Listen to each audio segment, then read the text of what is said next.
The singing continued, but it didn't get closer or further away. It stayed at the same distance no matter how far I walked, like it was matching my pace, staying just out of reach. The water was up to my knees now, and I could feel things brushing against my legs. Fish, snakes, or worse. Every instinct told me to turn back, but that child's voice kept pulling me forward. Then the singing stopped, replaced by laughter. Not a child's laughter, but something older, wrong. It was like multiple voices laughing together, some high, some low, all slightly out of sync.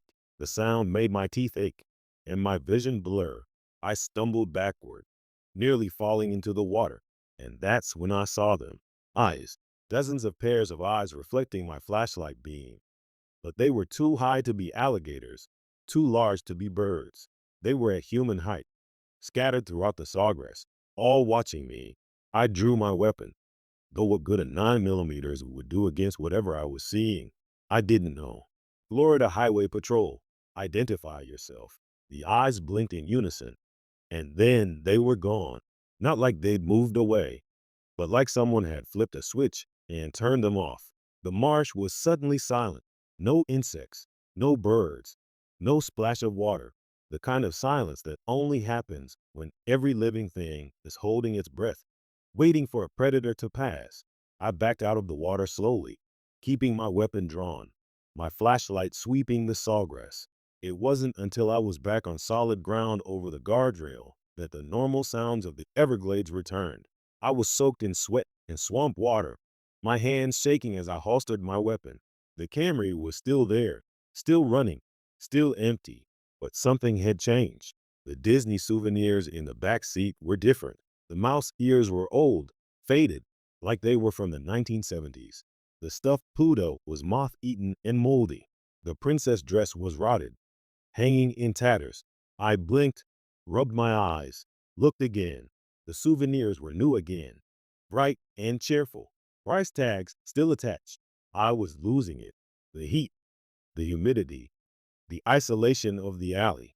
They were playing tricks on my mind. I called it in, requested backup and a tow truck.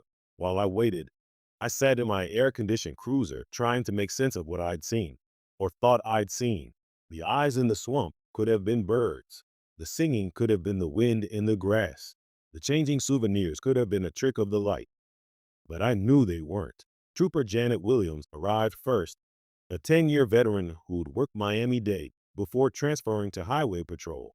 She took one look at me and knew something was wrong. "Marcus, you okay? You look like you've seen a ghost." Something like that, I said, not trusting myself to explain. "Family of 3, abandoned vehicle, no sign of them." She walked over to the Camry, looked inside, then turned back to me with a confused expression. "Marcus, what family? What do you mean?" "This is a single rental, one driver registered, no additional passengers. And look," she pointed to the back seat. There were no souvenirs, no suitcases, just a single backpack and a laptop bag. I walked over and looked for myself. She was right. The family's belongings were gone. Even the purse on the passenger seat had been replaced by a briefcase. I pulled out my phone to check the photos I'd taken earlier, but they showed exactly what Janet was seeing: a single person's belongings. No Disney souvenirs. No evidence a family had ever been in the car. The rental agreement, I said, grabbing the paper from the dashboard.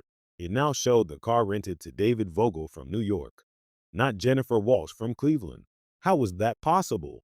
I'd held the original agreement in my hands not 30 minutes ago.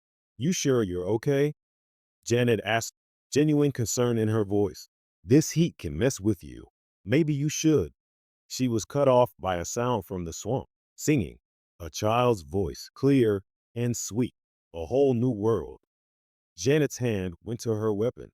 "What the hell is that? You hear it too?" "Of course I hear it. Sounds like a kid." We both turned toward the sawgrass, our flashlights meeting on the same spot. There, just at the edge of our light's reach, stood a little girl, 6 years old, maybe 7, wearing a Disney princess dress. She was soaking wet, covered in mud, but she was smiling and waving at us. "Emma," I called out. The girl nodded, still smiling, still waving, but something was wrong with her movements. They were too fluid, like she was underwater, and her smile was too wide, showing too many teeth. We need to get her, Janet said, moving toward the guardrail. I grabbed her arm. No, something's not right. Marcus, that's a child. Look at her shadow. Janet looked. The girl cast no shadow despite our flashlights hitting her directly. And now that we were really looking, we could see through her slightly, like she was made of fog or steam rising from the swamp. Jesus Christ, Janet whispered. The girl opened her mouth, and the singing came out, but her lips didn't match the words. The song was coming from somewhere else, using her as a speaker. Then she turned and walked back into the sawgrass, disappearing into the darkness. But just before she vanished, I swear she looked back at me, and her eyes were ancient, older than the swamp, older than Florida itself. We stood there for a long moment, neither of us willing to admit what we'd just seen. Finally, Janet broke the silence. We report this as an abandoned vehicle. Driver couldn't be located. Possible DUI. Wandered into the swamp. Janet, we both saw. We saw swamp gas, reflection of light on the water, heat mirages. That's what we saw, Marcus. She was right, of course. That's all we could report. Anything else would get us both psychological evaluations and desk duty. But we both knew what we'd really seen. The tow truck arrived and took the Camry. The official report listed David Vogel as missing, possibly intoxicated, presumed lost in the Everglades. But I knew David Vogel had never existed, or had always existed, or existed only sometimes when whatever controlled mile marker 51 needed him to. I went home after my shift, but I couldn't sleep.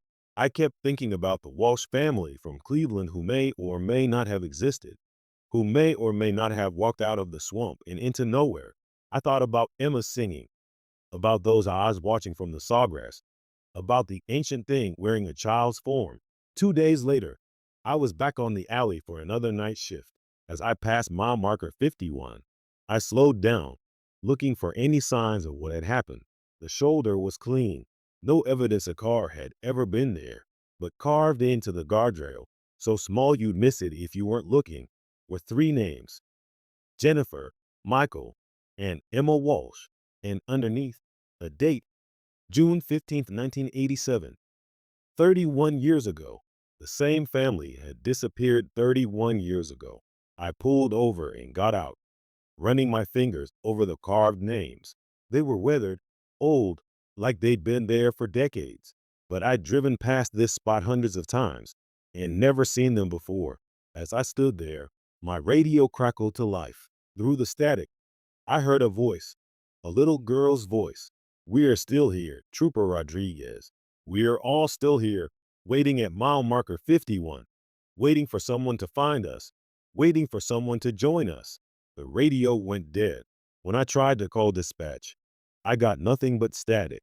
My cell phone had no signal. I was alone on the alley with whatever haunted mile marker 51. That's when I saw the headlights approaching from the east, a white Toyota Camry moving slowly, hazard lights blinking. As it passed, I saw them inside.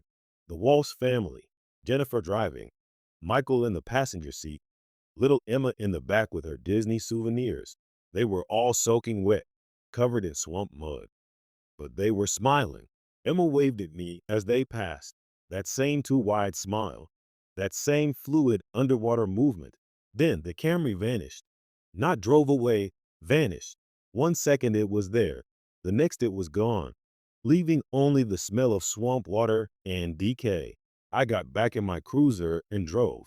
I didn't stop until I was in Fort Lauderdale, until I was away from the alley, away from mile marker 51. I requested a transfer that night, but they denied it, said I was too valuable on that stretch, that I knew it better than anyone. So I kept working the alley, and every few weeks, there would be another abandoned car at mile marker 51, another missing person, another family that may or may not have existed. And sometimes on very quiet nights when the mist rises from the swamp and the radio fills with static, I hear Emma Walsh singing Disney songs, inviting me to join them in whatever place they've gone to. The worst part, I've started to want to accept the invitation. 3 weeks after the Walsh incident, I started doing research on my own time. The Florida Highway Patrol database went back to 1969 when they first computerized records, but I needed to go deeper.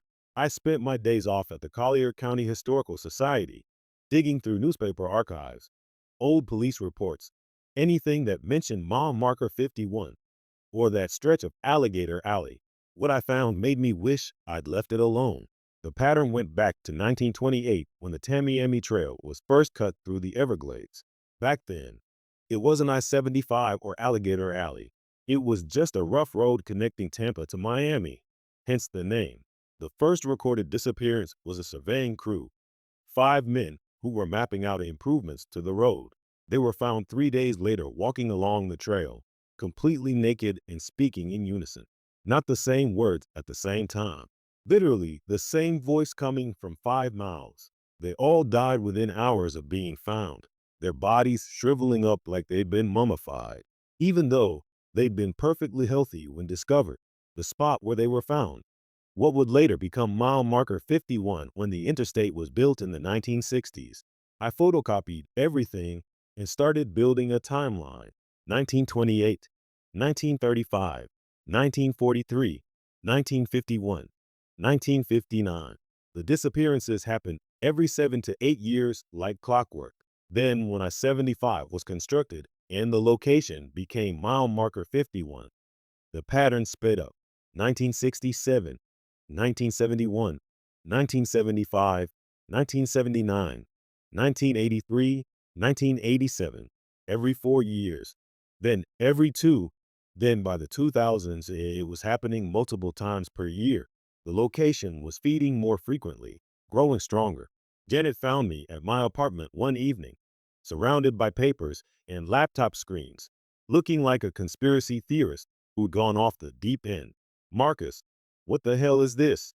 she asked, picking up a photo from 1962, showing a family standing next to their car at what would become mile marker 51. They looked exactly like the Walsh family. Exactly. "They're the same people," I said, knowing how insane it sounded. "Look." I showed her photos from 1943, 1971, 1987, 2003. Different names, different origins, but always the same family, same faces, same ages, even the same Disney merchandise decades before Disney World was built in Florida. That's impossible. Everything about mile marker 51 is impossible. But look at this. I pulled up a map I'd been working on, marking every disappearance location. They formed a perfect spiral with mile marker 51 at the center. It's not random. There's intelligence behind it. Purpose. "Marcus, you need to stop this. You're going to drive yourself crazy." I talked to Ray Billy yesterday.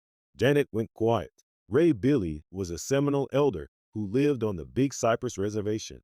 His family had been in the Everglades since before Europeans arrived. If anyone knew the old stories, it was Ray. "What did he say?" she asked finally.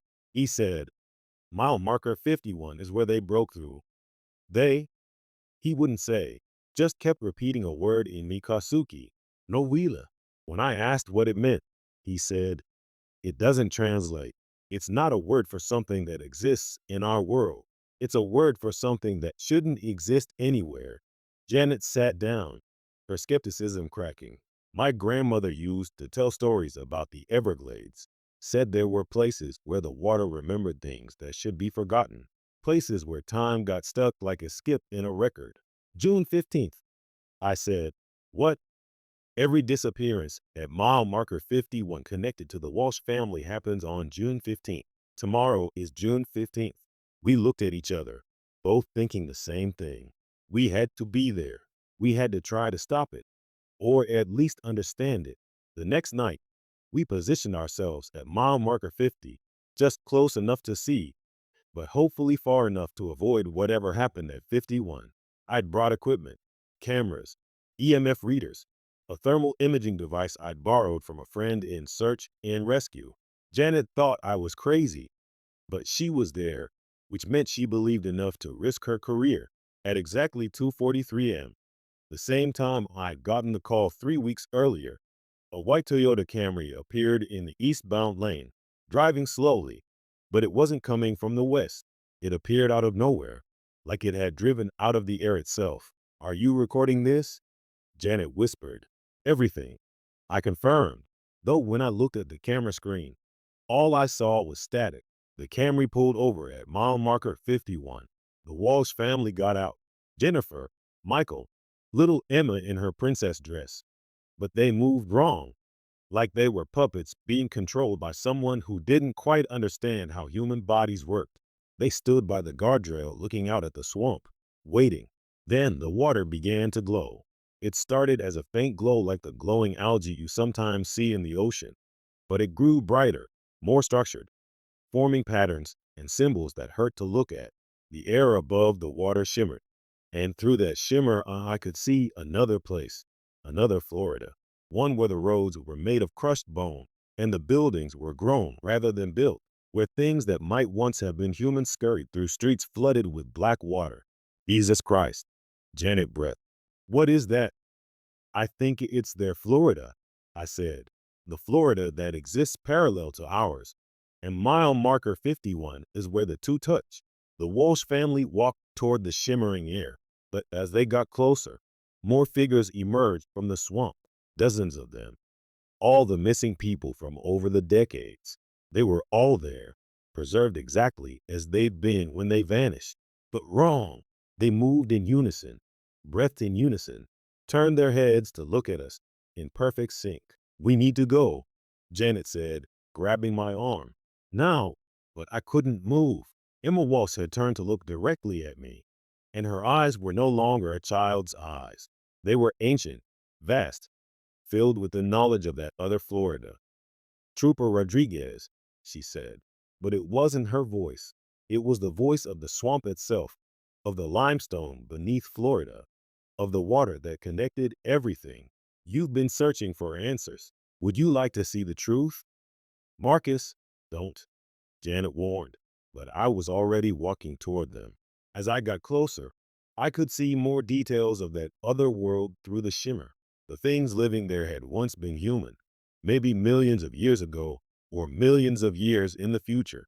They'd adapted to a Florida that had never drained its swamps, never built its cities, never tried to force order on the chaos of the wetlands. They were part alligator, part human, part something else entirely, and they were beautiful in their wrongness. "This is the Florida that should have been," Emma, who wasn't Emma, said, "before your kind changed it, paved it, drained it, tamed it. But it still exists, just a dimension away. And sometimes when the conditions are right, when the moon and water and heat align, the barrier thins. People cross over. And sometimes we cross over here. The disappearances," I said, understanding flooding through me. "You are not taking people. They're choosing to cross. Some choose, others are chosen. The distinction matters less than you think." She held out her hand. "Come see. Come understand. Your Florida is dying. Trooper Rodriguez." The heat rises. The waters rise. The storms grow stronger. Soon this Florida will be underwater, uninhabitable. But our Florida thrives. Our Florida is eternal. I reached out, my hand inches from hers. In that moment, I could feel it, the pull of that other world, a place where I wouldn't have to worry about drunk drivers or drug runners or the endless stupidity of Florida man, a place where everything made a different kind of sense. Janet's gunshot shattered the moment. She hadn't aimed at Emma or any of the figures. She'd shot the ground at my feet, the sound breaking whatever spell I was under. I stumbled backward, and instantly the shimmer began to fade. The figures from the swamp looked sad, disappointed, but not angry. "You can't fight the tide forever," Emma said as she began to fade. "Florida belongs to the water, to the old things that swim in the deep places. One day you'll all have to choose, drown in your world or swim in ours." They vanished along with the Camry, leaving just Janet and me standing on the empty highway. The cameras showed nothing but static. The EMF readers had fried. The thermal imaging device was melted into a lump of plastic and metal. We had no proof of what we'd seen. Thank you, I said to Janet. You were really going to go with them?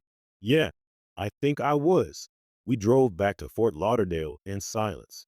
The next day, I put in for a transfer again. This time, they approved it. They moved me to the turnpike, far from the Everglades, far from mile marker 51. Janet took over my patrol section of the alley for a few months. I thought I was free.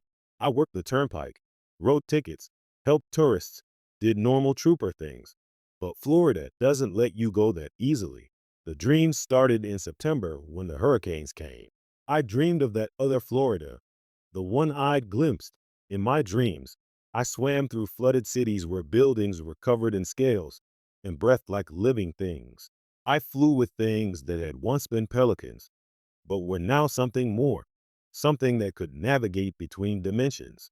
I spoke with the Noela, the things that shouldn't exist, and they told me the history of all the Floridas that had been and could be.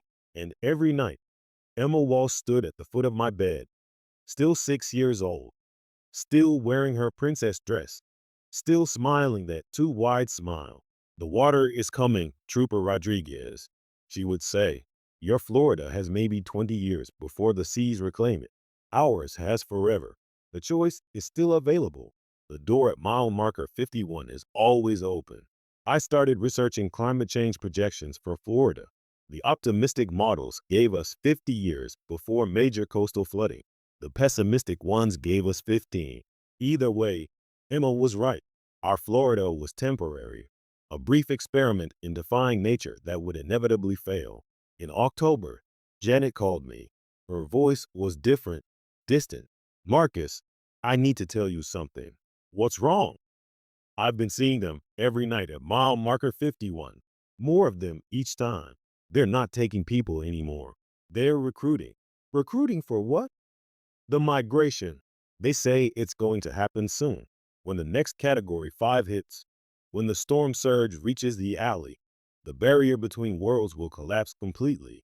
Everyone will have to choose, stay and drown or cross over and change. Janet, you need to get away from there. I can't. I tried to transfer, but they denied it. They say I'm too valuable on the alley, just like they told you. She paused. I think they know, Marcus. I think the higher-ups know about mile marker 51, about what's coming, and they're keeping certain people in place, people who've been marked. Marked? You look through the shimmer. I shot a gun in the presence of the Noela. We're both marked now. We're going to be given a choice when the time comes, not just to cross over, but to help others cross, to be guides between worlds. That's insane, is it? Look at Florida's history, Marcus, built on swampland, fighting nature every step of the way. Maybe it was always meant to fail. Maybe we were always meant to return to the water one way or another. She hung up before I could respond. I tried calling her back, but her number was disconnected. When I checked with dispatch, they said Janet Williams had never worked for the Florida Highway Patrol. There was no record of her ever existing, but I knew better. Janet was real. She'd just chosen which Florida she wanted to exist in. I went back to mile marker 51 one last time in November, during the day when I thought it would be safer. The guardrail still had the Walsh family names carved into it, but now there were more names, hundreds of them, carved so small you needed a magnifying glass to read them. Every person who disappeared over the decades.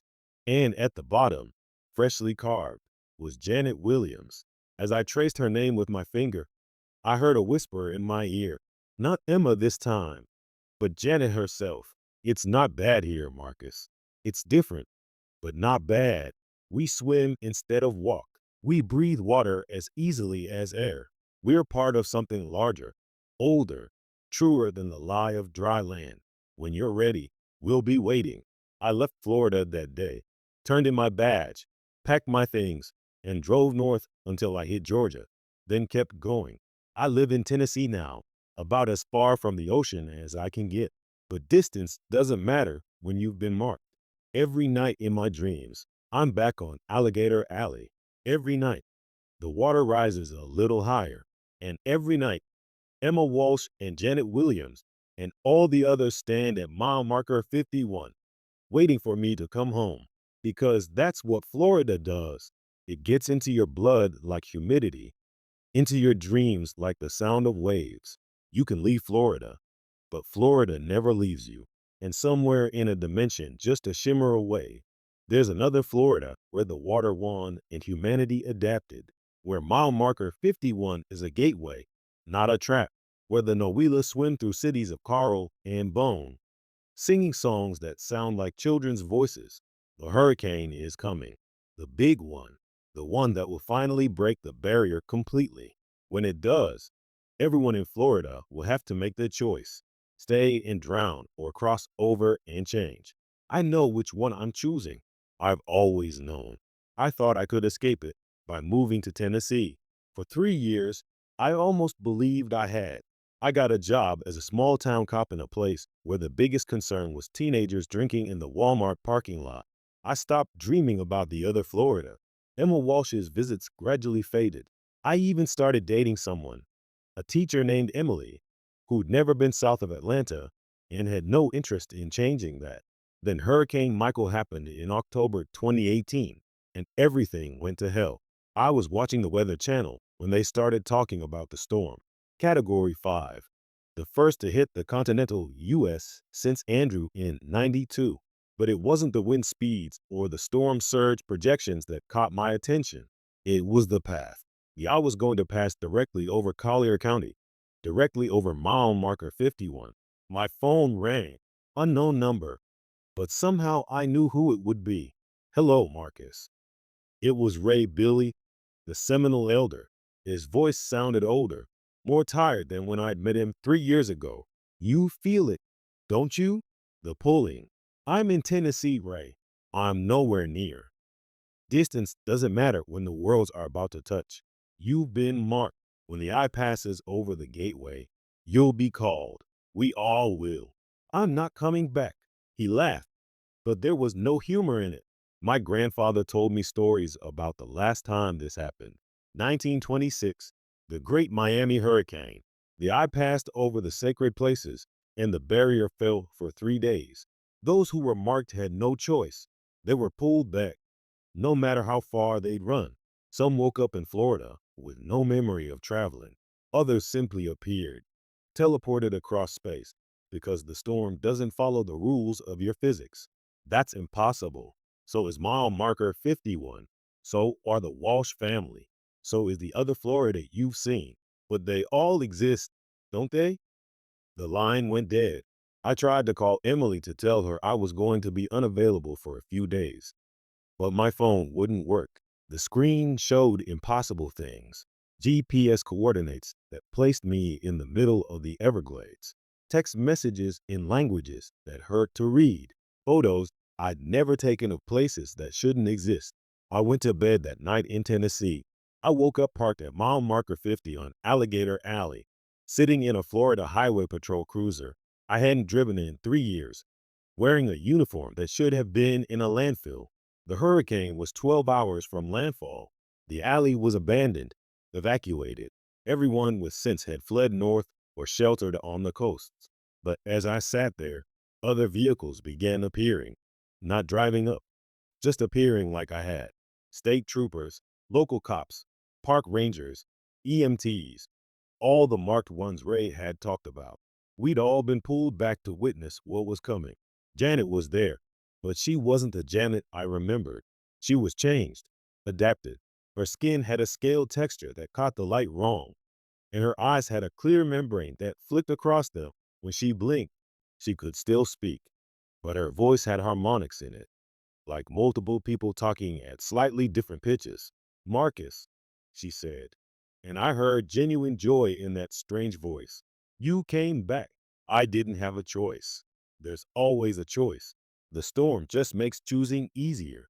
More people arrived as the morning went on. Some I recognized from my research, descendants of those who disappeared over the decades. Others were strangers, but they all had the same haunted look, the same sense of being pulled by invisible strings. By noon, there were maybe 50 of us. all standing around mile marker 51, waiting. The wind was picking up, hot and wet and wrong. The sky had turned a sick green color, and the pressure was dropping so fast our ears kept popping. In the distance, we could see the wall of the hurricane approaching, a solid mass of clouds and rain and destruction. Then they started coming out of the swamp. Not just the Walsh family this time, but all of them. Everyone who'd ever disappeared at mile marker 51, walking out of the sawgrass in a long line. They were all changed like Janet, adapted for the other Florida. Some had gills pulsing on their necks. Others had webbed fingers and toes. A few had gone further, barely human anymore, more like walking catfish or upright alligators. Emma Walsh was at the front of the line. She'd grown since I'd last seen her, not older, but larger, more complex. She had multiple sets of eyes now, positioned to see in all directions at once. Her princess dress had become part of her. The fabric fused with her skin in patterns that looked almost decorative until you saw them move. "Welcome home, Trooper Rodriguez," she said, her voice carrying despite the growing wind.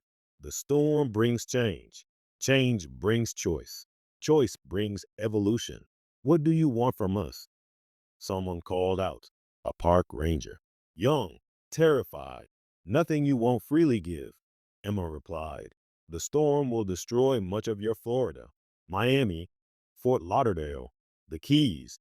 They'll be underwater. Hundreds of thousands will die. Millions will be displaced. Your world will blame climate change, stronger hurricanes, rising seas." All true, but not the whole truth. She gestured to the swamp behind her, and the water began to glow again, that glowing shine that came before the opening of the gateway. "The truth is that your Florida was always temporary. A century of trying to force order on chaos, of draining swamps and building on sand. But nature remembers what was. The water remembers, and when your world fails, ours remains." The wind was howling now, strong enough that we had to brace against our vehicles. The rain started, horizontal sheets that stung like needles. But around mile marker 51, there was a bubble of calm, like we were in the eye of our own personal storm. "The choice is simple," Emma continued. "Stay in your dying Florida and try to rebuild, knowing that the next storm will be worse, and the one after that worse still, or cross over to our Florida where humanity has adapted, evolved, survived. But we won't be human anymore," I said. "Were you ever truly human?" she asked. "Or were you always just animals pretending to be something more? In our Florida, we've accepted what we are: predators, prey, part of the ecosystem, not separate from it." The gateway was fully open now. Through it, I could see the other Florida clearly for the first time. It wasn't the nightmare I'd expected. Cities rose from the water, but they were grown, not built. Massive coral structures that breathed and lived. The inhabitants moved through flooded streets as easily as they did through air, their bodies perfectly adapted to both. There was beauty in it, a harmony between human and nature that our Florida had never achieved. "Look at your world," Emma said, and suddenly we could see through the storm to the coast. Naples was already flooding, storm surge overwhelming the seawalls. Fort Myers was being torn apart by the wind. Now look at ours. In the other Florida, the storm existed, but it wasn't destructive. The inhabitants rode it like surfers, using the energy to power their organic cities. The wind and rain were integrated, part of the system, not fighting against it. "Janet," I called out, "is it really better there?" She walked over to me, moving with that fluid grace that wasn't quite human anymore. "Different, Marcus. Not better or worse, just different." I breathe water now. I see colors that don't exist in your spectrum. I'm part of something larger, not a hive mind, but a connected consciousness. I'm still me, but I'm also more. And if we don't choose, if we stay, Emma's multiple eyes all focused on me, that you rebuild again and again, each time losing more ground to the water. Florida will become uninhabitable within 50 years, less if the ice sheets collapse faster than predicted. You can fight the tide, or you can flow with it. A man stepped forward. a sheriff from Broward County. My family, my kids. What happens to them if I cross? They'll be given the same choice when their time comes. The marked ones go first to prepare the way. Others follow as they're ready. And if they choose not to follow, Emma's expression, alien as it was, showed something like sadness. Then you'll drift apart as species do when they split off. But isn't that already happening? How many of you still relate to unmarked humans the same way? How many of you dream of normal things? You're already changing, already evolving. We're just offering you a direction. The storm was directly overhead now. The eye wall was approaching mile marker 51, and when it arrived, the gateway would be at its widest. The choice would have to be made. I watched as some of the marked ones walked toward the gateway. The young park ranger was first, trembling but determined. He stepped through and immediately began changing, his body adapting to the new environment. Scales formed, gills opened. His eyes shifted to better see underwater, but he was still himself, still aware, still choosing each change. Others held back, terrified. A few tried to run, to get in their vehicles and flee, but their cars wouldn't start. The storm wouldn't let them leave. Not yet. Not until they made a choice. I need to see more, I said. I need to understand what I'm choosing. Emma smiled with too many mouths. Then come, Trooper Rodriguez. Take my hand and see. I walked to her, each step feeling like a lifetime. When our hands touched, I was immediately transported, not physically, but mentally, spiritually, whatever you want to call it. I experienced the other Florida not as an observer, but as an inhabitant. I felt the water flowing through my gills, tasted the salt and life in it. I swam through the coral cities, understanding their growth patterns, their living connection with human consciousness. I hunted in the deep places where leviathans that had never gone extinct still swam. I communicated through chemical signals, through glowing light, through harmonics that traveled for miles underwater. And I felt the connection to everything. Every drop of water was connected to every other drop. Every creature was part of the greater ecosystem. There was no separation between self and environment. It was terrifying and beautiful and completely alien to everything I'd known as human. This is what you're offering, I said when the vision ended. This is one possibility, Emma corrected. Each person who crosses adds to what we become. You would bring your own uniqueness, your own evolution. We are not a static endpoint. Trooper Rodriguez, we're a different path forward. The eye wall hit mile marker 51. The world exploded into chaos. Wind that could shred steel, rain that fell sideways, upwards, in spirals that defied physics, lightning that stayed in the air, forming persistent plasma structures that looked almost alive. And through it all, the gateway pulled at us, offering calm, offering escape, offering evolution. Janet took my hand. Whatever you choose, Marcus, I want you to know I don't regret crossing over. I miss things. Yes, pizza, sunsets that aren't underwater, my mother's voice. But I've gained so much more.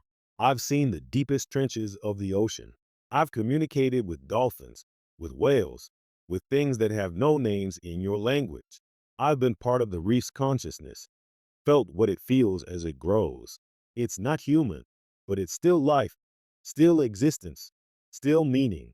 The gateway pulsed, and I understood that this was the moment.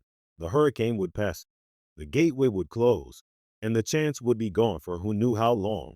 Maybe forever if our Florida collapsed before the next alignment. Some of the marked ones were crossing, others were refusing, holding on to their humanity, even as the storm tried to tear them apart. And a few like me stood at the threshold, undecided. That's when I saw them, not the changed humans from the other Florida, but the Noela themselves, the things that had created the gateway, that had guided evolution in both Floridas. They were vast, impossible to understand, existing in more dimensions than I could see, but they were also familiar. They were the mangroves and the manatees, the hurricanes and the limestone aquifers. They were Florida itself, given consciousness and choice. You are all my children, one of them said without words. communicating directly to our minds. Whether you stay or go, evolve or remain, you are all part of what I am. The division between worlds is artificial, temporary. Eventually, all water returns to the sea. All life returns to the source. Choose your path, but know that all paths lead to the same ocean. The vision faded, and I was back at mile marker 51. Storm raging, gateway pulsing, choice demanding to be made. I stood at the threshold for what felt like hours, but was probably only seconds. Time moves differently in hurricanes, and even more differently at mile marker 51. The gateway pulsed with each lightning strike, showing glimpses of the other Florida. Cities of living coral, highways of flowing water, humans that weren't quite human anymore swimming through flooded streets like they were born to it. Marcus, someone shouted over the wind. It was Captain Harrison from my old precinct, a man I'd worked with for 15 years. He was standing firm against the storm, refusing to approach the gateway. Don't do it. Whatever that thing is, it's not salvation. It's surrender. But even as he spoke, I could see the fear in his eyes. Not fear of the gateway, but fear of the storm, of the flooding, of the future our Florida faced. He was holding on to the cruiser like it was the only solid thing left in the world. And maybe for him it was. Emma Walsh, or the thing that had once been Emma Walsh, walked through the storm like it was a gentle breeze. The wind parted around her. The rain never touched her scaled skin. She moved between the marked ones, not pushing, not pulling, just existing as proof of what was possible. The eye is passing, she announced. You have minutes, not hours. Choose. I watched as more people made their decisions. A young EMT from Broward walked through the gateway, her body immediately beginning to adapt. An older detective from Miami-Dade fell to his knees, refusing, praying to a God who didn't seem to be listening. Janet stood with the changed ones, not pressuring me, but clearly hoping I'd join them. Then I saw something that made my decision. Through the gateway, in that other Florida, I saw a Florida Highway Patrol unit, but it wasn't like ours. It was organic, grown from some kind of hardened coral, moving through the water on currents rather than wheels. And driving it, if you could call it driving, was another version of me, a Marcus Rodriguez who had made the choice years ago, who had adapted, evolved, but was still recognizably doing the job, still protecting and serving, just in a different way. That's you, Emma said, appearing beside me. Or rather, that's who you could be. In that Florida, you still help people. You guide them through the flooded highways, protect them from the things that hunt in the deep. You're still Trooper Rodriguez, just more. And if I stay, she showed me that too, not through the gateway, but through a vision, a projection of probability. I saw myself in 10 years, 20, still fighting the rising waters. I saw Miami underwater, the Everglades reclaiming everything south of Lake Okeechobee. I saw millions of climate refugees fleeing north, saw wars fought over dry land, saw Florida becoming a memory, a cautionary tale about humanity's pride. That's just one possibility, I argued. True, but which do you think is more likely? That humanity suddenly learns to live in harmony with nature, or that you continue the same patterns that led you here? A man I didn't recognize stepped up to the gateway, then hesitated. My daughter, he said, she's only 3. If I change, will I even recognize her anymore? Will she recognize me? Emma's multiple eyes showed something like compassion. Love goes beyond form. The connection between parent and child exists in both Floridas. She will know you, and you will know her, no matter what shape you take. That's not an answer. It's the only answer I can give. Each person's transformation is unique. You might change so little that she barely notices. You might change so much that she needs time to adjust, but the love remains. That's one thing both Florida share. The man closed his eyes, took a deep breath, and walked through. His transformation was gentler than some, more subtle. Scales, yes, but keeping his basic human shape. He looked back at us from the other side and nodded as if to say it was okay. It was bearable. It was still him. The wind shifted, and suddenly I could hear something over the storm. Sirens, not from our world, but from theirs. The Florida Highway Patrol of the other world was responding to something, protecting someone, doing the job in their adapted way. 2 minutes, Emma announced. The eye wall is almost here. I thought about Emily back in Tennessee, probably wondering where I was. I thought about my life there, safe and dry, and completely disconnected from everything I'd been. I thought about the oath I'd taken as a trooper to protect and serve. But protect and serve who? A Florida that was drowning or a Florida that had learned to swim? Captain Harrison made a break for his cruiser, trying to drive away. The storm caught him immediately, flipping the vehicle like a toy. Through the rain, I saw him crawling from the wreckage, bloody but alive, still refusing to accept what was happening. "This is wrong," he screamed. "This is giving up. We are human beings. We don't surrender to nature. We conquer it." "And how's that working out?" Janet asked, her voice carrying despite the wind. "We've been conquering nature for centuries. Where has it led us? To this. To choosing between drowning and evolving. There are other choices. Name one that doesn't end with Florida underwater." He couldn't. The gateway began to pulse faster, brighter. The barrier between worlds was at its thinnest. Through it, I could see not just the other Florida, but other Floridas, plural.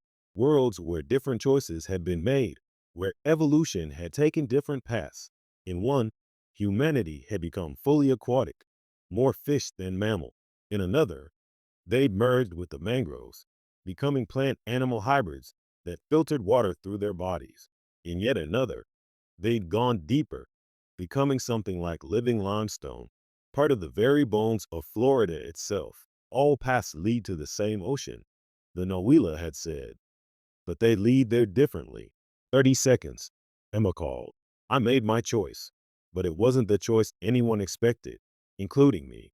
I walked to the gateway, put my hand on its edge where the two worlds met, and I held it open. "What are you doing?" Emma asked, genuinely surprised. "My job," I said, "protecting and serving. Some people need to cross, others need to stay, but they need time to decide, really decide, not be forced by the storm."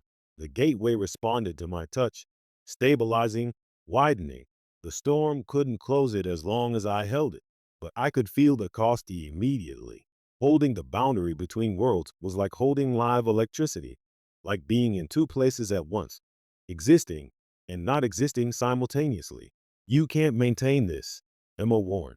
"The strain will kill you or worse, scatter you across all possible Floridas." "Then I guess you'd better convince people quickly." What happened next was chaos, but purposeful chaos. The marked ones who'd been hesitating now had time to really consider. Some chose to cross, walking through with determination rather than desperation. Others chose to stay, but it was a real choice now, not just paralysis. Janet came to me, put her transformed hand on mine where I held the gateway. "Let me help." "You can't. You're already on the other side." "I'm on both sides, Marcus, just like you are now."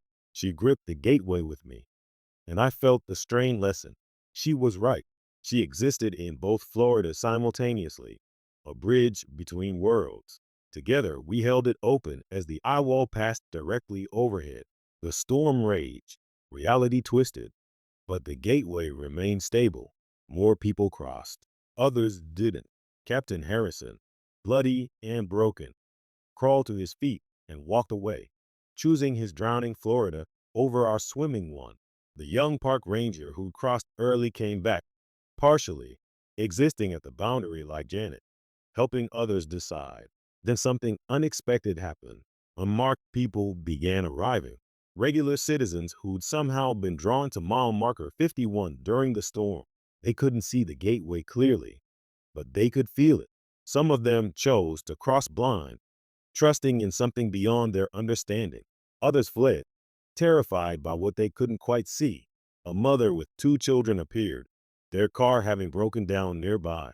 She couldn't see the gateway, but her children could.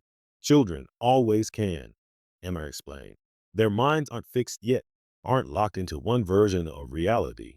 "Mommy," The fish people want us to come swimming, the younger child said.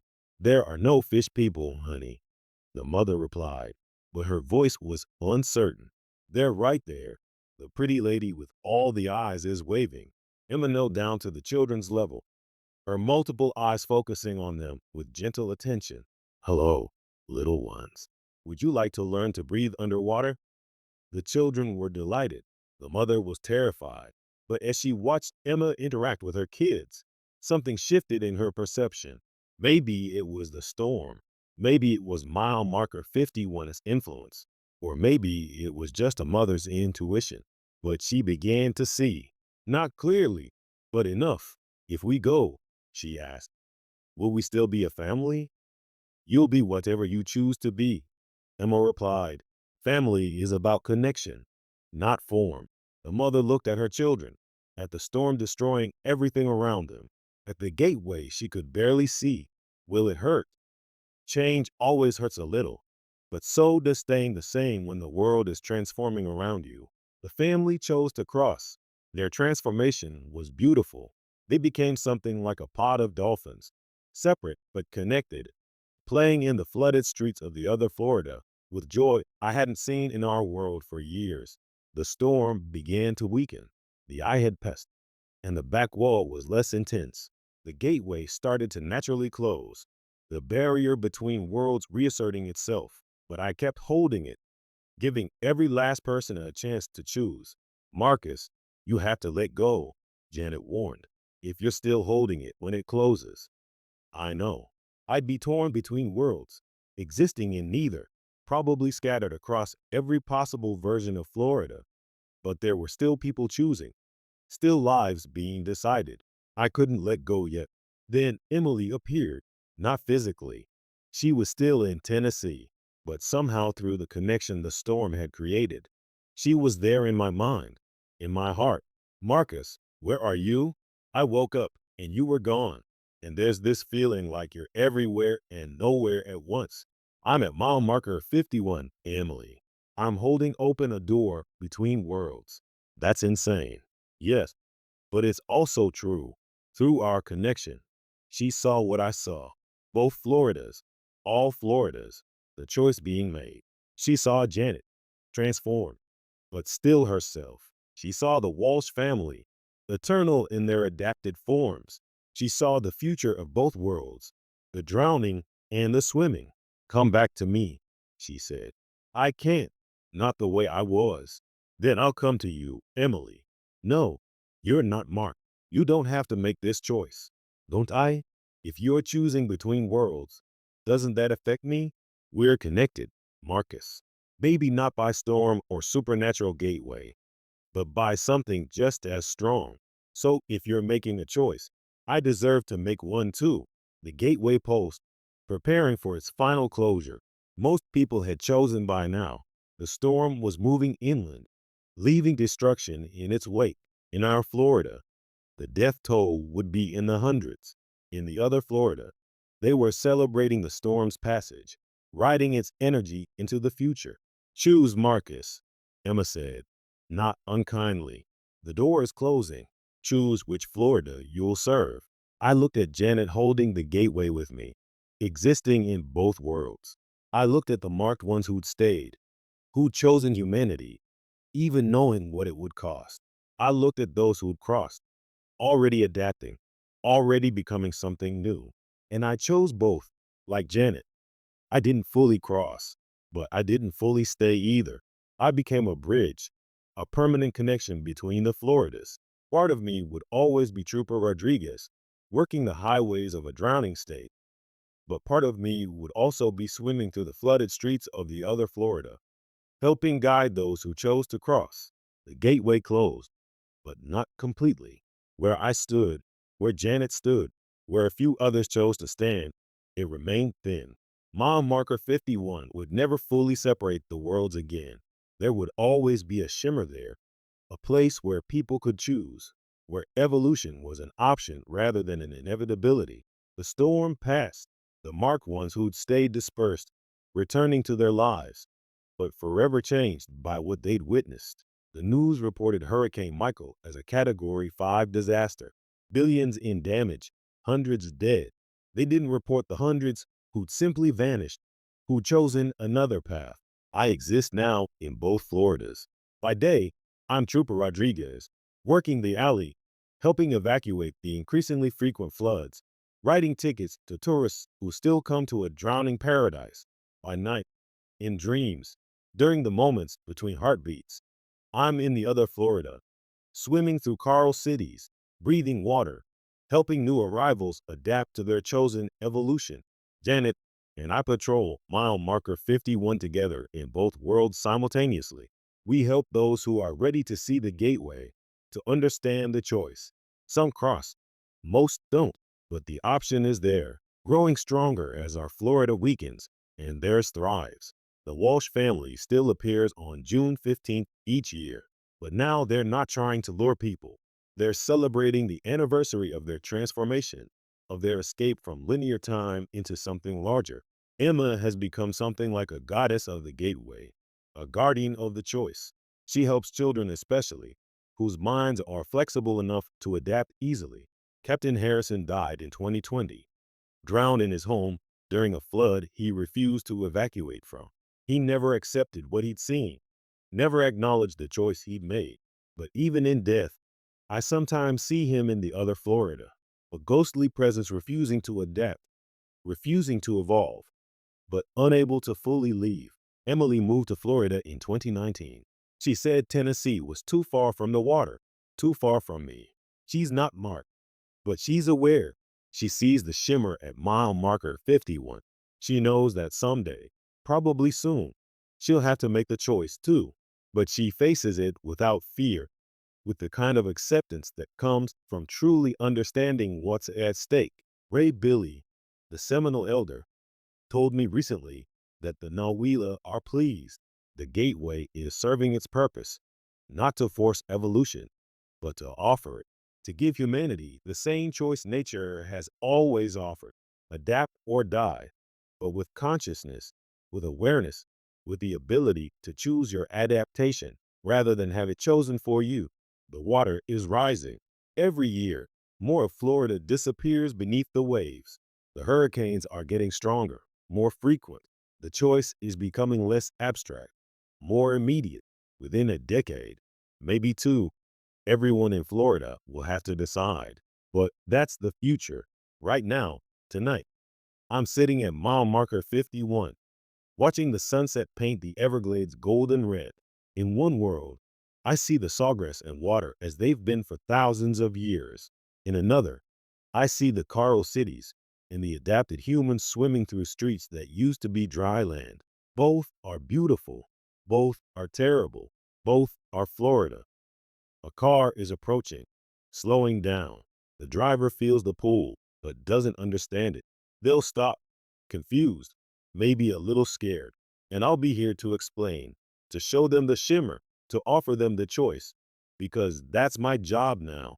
Not just protecting and serving one Florida, but protecting the right to choose between all possible Floridas, to swim or to drown, to evolve or to remain, to embrace the water or to fight it until the very end. A car stops. A family gets out, parents and two children. The kids see the gateway immediately, their faces lighting up with wonder. The parents see only the swamp, but they feel something, know something is different about this place. Officer, the father says, is everything all right here? It feels strange. Everything's fine, I tell him. Just Florida being Florida. Though if you have a minute, there's something you might want to see. Something about the future of this state. Your children can already see it. The question is, do you want to? They always say yes. Curiosity is human nature, whether you breathe air or water. I lead them to the exact spot where the worlds touch, where the shimmer is strongest. Janet appears partly in our world, partly in theirs. The perfect example of what's possible. Don't be afraid, I tell them as their eyes widen, as they begin to truly see. You're just seeing Florida as it really is. All of it, all the possibilities, all the choices. The mother gasps as she sees the coral cities, The father steps back as he watches the adapted humans swimming through flooded streets. The children laugh and wave at Emma Walsh, who waves back with too many arms from too many angles. What is this? The mother asks. This is mile marker 51, I say. This is where Florida decides its future. One family, one person, one choice at a time. And we have to choose. Not today, maybe not for years, but eventually. Yes, everyone in Florida will have to choose. The water is coming. The only question is whether we'll learn to swim or insist on drowning. They leave, shaken but informed. They'll dream about what they've seen. They'll talk about it or try not to. Some will think they're crazy. Others will come looking for mile marker 51, drawn by stories of the gateway. And I'll be here with Janet, with Emma, with all the others who exist between worlds. I'll be here when the next hurricane comes, when the next gateway opens wide, when the next wave of people have to choose, because the water is patient, but it's not infinite. The time for choosing is coming faster than anyone wants to admit.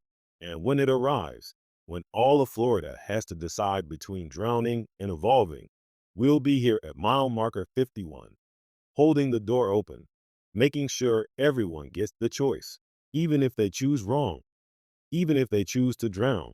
That's what makes us human. You know what they don't tell you about Florida? It's not the heat that bothers you. It's not the sticky air. It's not even the alligators. It's the fact that everyone who comes here is either running away from something or running towards something. And sometimes what they're running from follows them. Sometimes what they're running to has been waiting. My name is Trooper Marcus Rodriguez, Florida Highway Patrol, 24 years. I've worked every highway from the top of Florida to the Keys. I've seen spring break visitors do things that would make you question people. I've pulled dead bodies from canals that the alligators wouldn't touch. But nothing prepared me for what happened on Alligator Alley in the summer of 2018. If you're watching this from Florida, drop your county in the comments, especially if you're from Collier or Broward. You might have heard the rumors. You might have seen the missing person posters, but you don't know the truth about mile marker 51. They say Florida is where America goes to die. They're wrong. It's where America goes to disappear. And if you've ever driven I-75 through the Everglades at night, if you've ever felt like something was watching you from those endless miles of sawgrass and shadows, if you've ever had your radio go to static right around mile marker 51, well, maybe you should keep driving. Don't stop. Whatever you do, don't stop. June in South Florida is like breathing through a wet towel soaked in gasoline. The heat doesn't just surround you, it invades you, fills your lungs with air so thick you can almost chew it. I was working the night shift on Interstate 75, that stretch between Naples and Fort Lauderdale that the locals call Alligator Alley. 78 miles of straight road cutting through the heart of the Everglades. Nothing but sawgrass and water and things that hunt in the dark on either side. I'd been a Florida State Trooper for 19 years by June 2018, and I thought I'd seen everything the Sunshine State could throw at me. Miami drug runners using the alley as their personal speedway. Tourists from Ohio who thought they could pet the 14-foot gators sunning on the service roads. Hurricane evacuees trying to drive through Category 4 winds because they didn't want to miss their flight home. Florida had a special brand of crazy, and after almost 2 decades, I'd developed an immunity to it, or so I thought. The call came in at 2:43 a.m. on June 15th. I was parked at mile marker 45, watching for speeders and fighting to stay awake, despite the thermos of Cuban coffee I picked up in Miami before my shift. The radio crackled with that particular static you only get in the middle of the Everglades, where cell towers are hard to find, and the sticky air plays havoc with electronics. Unit 447. This is dispatch. We've got an abandoned vehicle at mile marker 51 eastbound lane. Florida plates reported by a trucker about 10 minutes ago. Mile marker 51. Even hearing it over the radio made something in my chest tighten. That particular stretch of road had a reputation among the troopers. More accidents there than anywhere else on the alley. But when you investigated, you could never find a cause. No oil slicks, no trash, no reason for cars to suddenly drive off into the canal. And then there were the abandonment cases. In the 5 years I've been working this stretch regularly, we'd had 7 vehicles found abandoned at mile marker 51. No sign of the drivers, no sign of struggle, just empty cars with the engines still running, AC still blowing, like the people had simply disappeared. Unit 447 responding, I said into the radio. En route to mile marker 51. ETA 5 minutes. The drive should have been simple. 6 miles of straight flat highway with nothing but the occasional semi hauling produce from the farms near Homestead. But as I approached mile marker 50, my cruiser's electronics started acting up. The radio cycled through stations on its own, picking up bits of music and voices in languages I didn't recognize. The GPS showed my location jumping around. 1 second saying I was still in Naples, the next claiming I was in the middle of the Atlantic Ocean. The temperature gauge on the dashboard climbed steadily, even though the engine temperature was normal. Then I saw it, a white Toyota Camry, maybe 3 years old, parked on the shoulder with its hazard lights blinking. The driver's door was open, interior lights on, but I couldn't see anyone inside or nearby. I pulled up behind it, angling my cruiser to protect the scene from any traffic. Though at this hour the road was nearly empty, I grabbed my flashlight and approached the vehicle, one hand instinctively resting on my service weapon. 24 years of experience had taught me that the calm scenes were often the most dangerous. Florida Highway Patrol, I called out. Anyone here? My voice seemed to die just a few feet from my mouth, swallowed by the thick night air.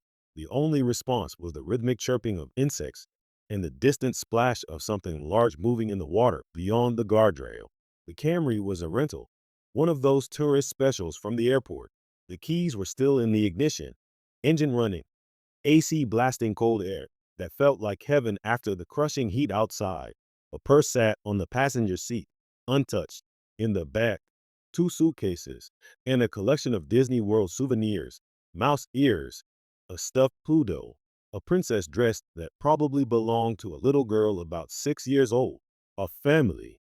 Whoever had been in this car was a family. I photographed everything, then ran the plates. The car was rented to Jennifer Walsh from Cleveland, Ohio. According to the rental agreement on the dashboard, she'd picked it up at Miami International Airport 3 days ago. Traveling with her were her husband, Michael, and their daughter, Emma. I walked around the vehicle, shining my light on the ground, looking for footprints, signs of struggle, anything.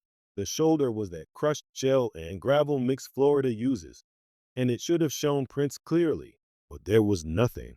It was as if the Walsh family had simply evaporated. Then I saw something that made my blood run cold. There were footprints, but they weren't heading away from the car. They were heading toward it.